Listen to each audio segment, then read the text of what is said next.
Cuentan que en la mañana del 5 de noviembre de 1811, la Intendencia de San Salvador se encontraba en un estado de efervescencia, donde nadie mandaba, nadie obedecía y todo era desorden.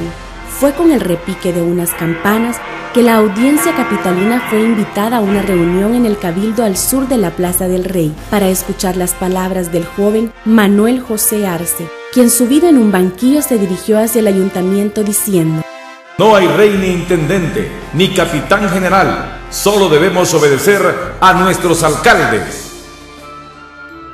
Desde aquella mañana histórica, el estado político, social y cultural del territorio de la Intendencia de San Salvador jamás volvió a ser el mismo.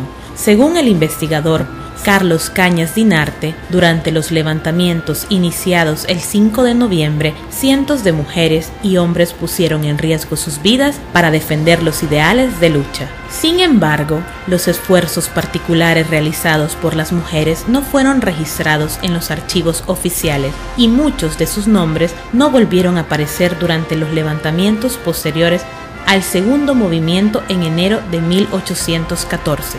Así la historia de la independencia y los acontecimientos posteriores fueron contados menospreciando los aportes de las mujeres.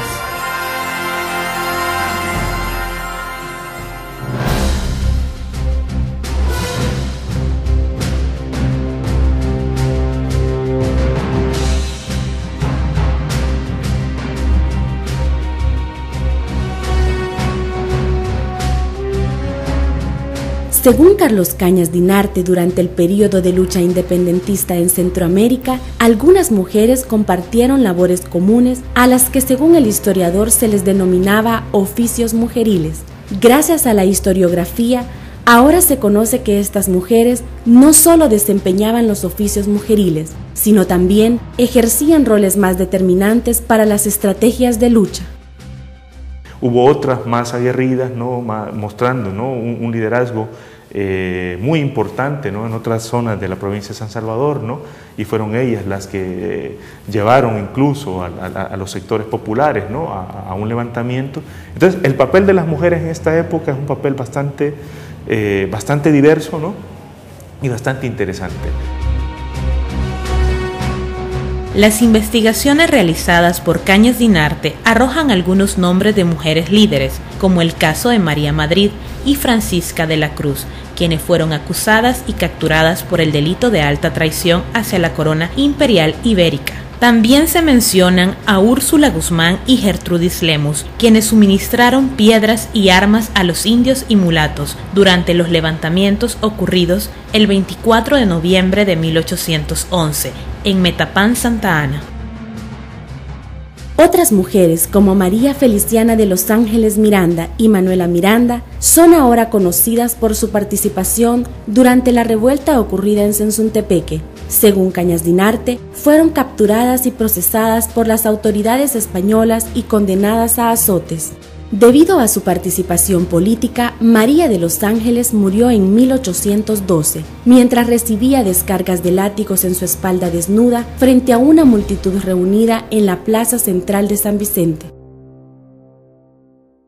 El papel de las mujeres en este conjunto conflictivo, ¿no? de intereses, el papel de las mujeres es de apoyar a unos sectores y a otros, ¿no?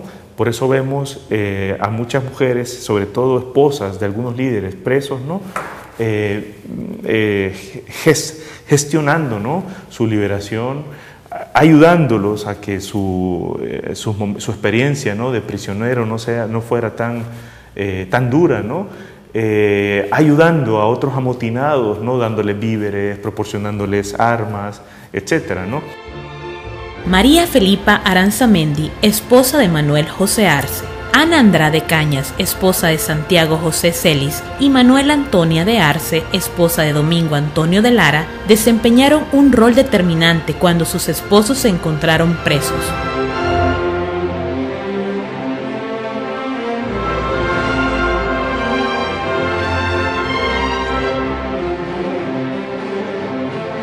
El relato sobre la independencia de Centroamérica culminó en la mañana del sábado del 15 de septiembre de 1821, con la firma del acta en el Palacio Nacional de Guatemala. En el documento no aparece la firma de ninguna mujer, pero según Cañas Dinarte, afuera del palacio la participación de María Bedoya fue determinante para decidir la balanza a favor de la independencia. La guatemalteca Bedoya hizo que una banda tocara música en la plaza y se quemaran cohetes de vara para llamar la atención del pueblo y así presionar por medio de gritos a que se declarara la emancipación. La presencia de las mujeres en la historia salvadoreña no se detuvo. Posterior a la firma de independencia, muchas se atrevieron a continuar interpretando roles que eran exclusivos de los hombres.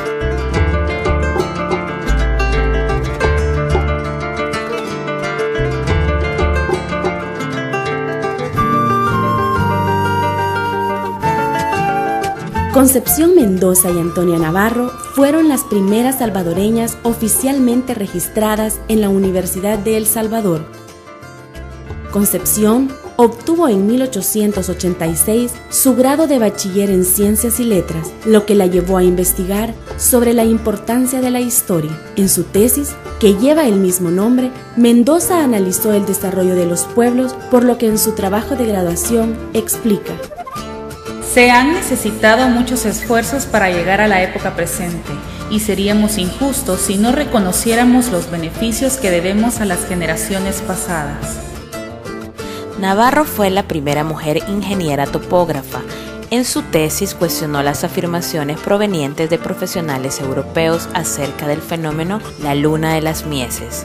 Mediante el uso de fórmulas y ecuaciones matemáticas, demostró que el fenómeno astronómico al que hacían alusión los europeos no era posible observarse en nuestro país. Creo haber demostrado que la famosa luna de las mieses es un fenómeno ilusorio para nosotros y para la mayor parte de los países de la Tierra, porque apenas tenemos 14 grados de latitud y es necesario que sea de 60 grados para que sea sensible, estando la luna en el Ecuador.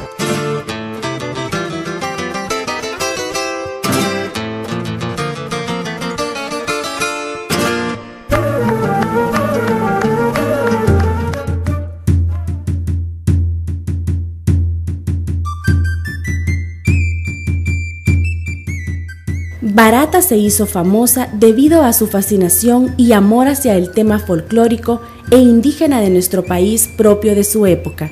Realizó varios registros etnográficos en los que se encontraron descripciones de festividades y danzas, procedimientos artesanales y organización social, religión y cosmovisión indígena. Su pasión por la cultura salvadoreña llevó a Barata a plasmar sus investigaciones en su máxima obra Cuscatlán Típico, ensayo publicado en 1952, que recoge el fruto de 30 años de trabajo etnográfico sobre los pueblos indígenas. Amaba la música, por ello dedicó gran parte de su obra al estudio científico de las formas, ritmos, material melódico, escalas, modos y estructuras de nuestra música.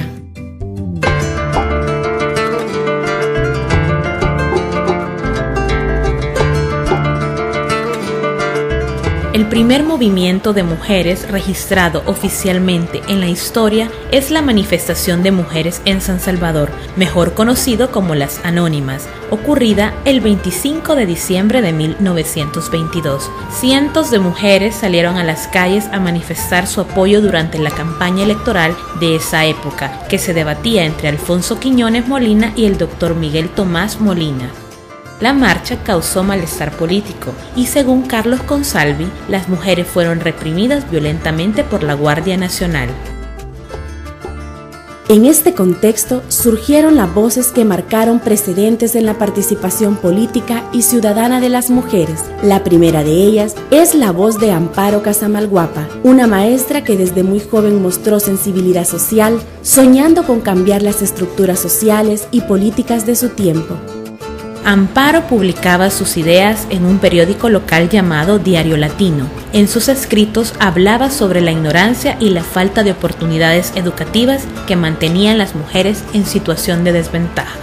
El momento en que Amparo Casamalguapa cobra como un perfil más público es en 1839, cuando todo el mundo callaba ante la falta de libertades, ante una dictadura militar, Cuando todo era un silencio, Amparo Casamaguapa es designada para decir un discurso en la Plaza Barrios.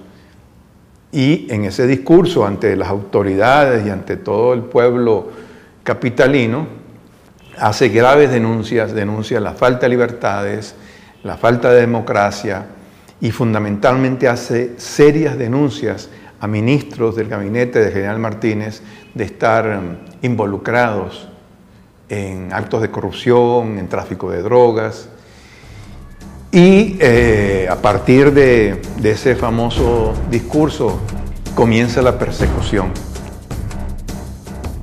Este acto de valentía marcó su vida para siempre. El general Tomás Regalado ordenó que se le hiciera un juicio militar y Amparo huyó rumbo a Honduras y México, lugares donde se dedicó a la producción literaria. Antes de su muerte, Amparo escribe El angosto sendero, una novela autobiográfica en donde plasma su visión de una Centroamérica sin justicia ni democracia, mucho menos con equidad. En 1930, la voz de una santaneca marcó un hito para la historia de las mujeres en El Salvador al intentar proponerse como la primera candidata a la presidencia del país. Hablar de Prudencia Ayala es hablar de un personaje que la historia oficial quiso sepultar en este país. En aquella sociedad machista de los años 30, la voz de una mujer surge precisamente cuando la mujer no tenía derecho ni a votar, no tenía ningún derecho ciudadano. Yo sostengo, señores, que los hijos ilegítimos deben de ser tratados como hijos legítimos. ¡Basta! Que en el país debe haber libertad de cultos y que la mujer debe tener acceso a la educación superior como en otras naciones civilizadas. ¿Por qué nosotros las mujeres no podemos llegar a ser presidentes de la República si tenemos todo el derecho porque somos ciudadanos? Prudencia fue una mujer excluida, por indígena y madre soltera, y ante una sociedad machista que reducía el papel de las mujeres a un segundo plano, Prudencia inició una batalla de opinión y alegatos jurídicos que la llevaron a poner en evidencia las limitaciones de los derechos de las ciudadanas, empezando por su derecho al voto. Sí, yo pienso que hizo aporte en dos aspectos que para mí son importantes. En el aspecto de hacer entender a una sociedad que las mujeres pueden, pero también deben estar en los cargos. O sea, las mujeres deben estar tomando decisiones importantes en el país y creo que eso es algo que ella pone de manifiesto con su acción, ¿verdad? Intentando ella entrar, digamos, en una candidatura de elección popular y la presidencia en este caso. También creo que planteó aspectos importantes que se deben de retomar en su plataforma política, digamos, en su plataforma política hace como una primera incursión a que también este aspecto más privado de la vida, ¿verdad? También es parte importante a ser tomada en cuenta en las políticas públicas, que siento que esto hasta ahora, digamos, lo estamos un poco viendo más, pero que ella de alguna manera en esa plataforma política ya establecía cómo esos intereses y necesidades de las mujeres dan también parte de lo que un gobierno, un Estado debe preocuparse. Pero lo cierto es que si no logró en ese momento sus objetivos en la lucha por los derechos femeninos, Prudencia, siempre lo hemos dicho, con su bastón tocó las puertas de la historia para decir las mujeres tenemos derecho, las mujeres valemos tanto o más que los hombres, decía ella. Y bueno, abrió pues las puertas para otras luchas que vendrían después. En el afán de expresar el descontento por el contexto político y social durante la dictadura, surge la voz de Matilde Elena López, la primera ensayista salvadoreña y una mujer con una participación política muy importante. Fue una escritora que desde muy joven se destacó como una activista hacia los derechos de la mujer, hacia los derechos políticos, al grado de que de 22 años ella ya es una militante bastante reconocida.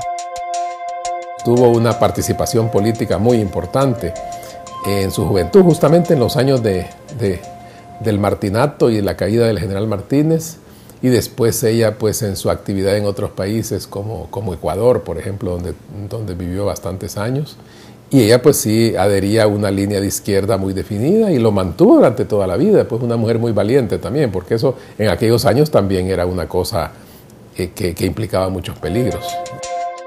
Matilde Elena destacó dentro del género literario más imponente para expresar el pensamiento intelectual, el ensayo, un género fundamentalmente analítico.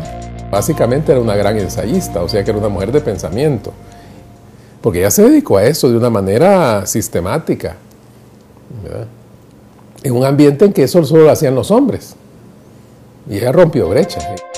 Debido a las convulsiones políticas de la época, Matilde huyó hacia Guatemala, donde fungió como asesora política del presidente Jacobo Arbenz. Cuando regresó al país, volvió a destacar en ámbitos intelectuales siendo jefa del Departamento de Letras de la Universidad Nacional. Matilde, al igual que Prudencia y Amparo, se inmortalizó como un ejemplo de lucha al abrir espacios de pensamiento y participación ciudadana para las mujeres. Ya en 1941, las mujeres se atrevieron a involucrarse en ámbitos aún más cerrados, como el de la medicina. Desde 1847, año en que se inauguró la Facultad de Medicina en la Universidad de El Salvador, transcurrieron más de 100 años para que la primera mujer se graduara en esta especialidad. Con estas pioneras empezó a surgir la inclinación de la mujer por el estudio de la medicina.